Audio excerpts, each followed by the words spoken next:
For some time now, we've been bumping up against this term missional. It was back in 2005 that I introduced it to the church, and then in 2009 I did a series called The Missional Church Reformation. And while we've talked about becoming a missional church, it's still a concept that's vague in some people's mind. And some people may even be wondering, why do we even need to change to become a missional church? Is it worth the effort? However, even though there's still much that we need to learn, the leadership of MBBC is committed to seeing the church and its structure formed around its missional identity.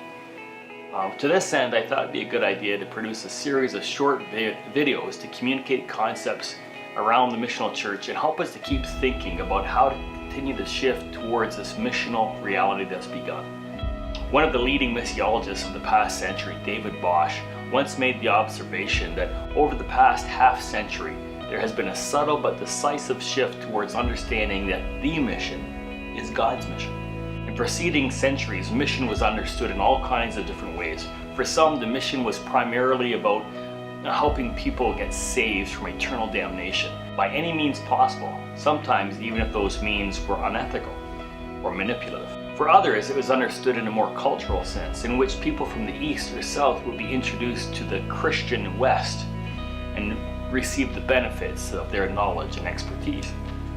Among others, it was perceived as a church growth and expansion effort, and still others defined the mission as an end times cataclysmic event in which the world would be transformed into the kingdom of God.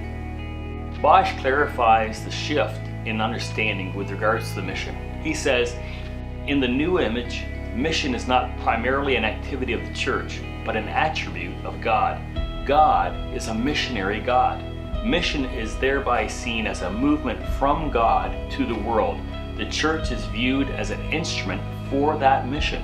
The church is there because there is a mission, not vice versa.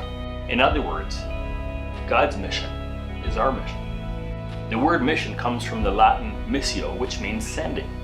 And it is the central biblical theme describing God's activity throughout history to restore and heal His creation.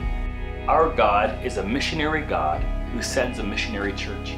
Of course, the church has always understood itself as a sending missionary organization, but primarily we understood that as us sending missionaries overseas, and we forgot that we were also a sent people. We were sent to the very communities in which we belonged. What we were sending people to do overseas is what we were supposed to be doing right where we lived. You see, the implication of God being a sending missionary God is that we are to reflect His nature, which means that we are to be a missionary people. God's mission is our mission.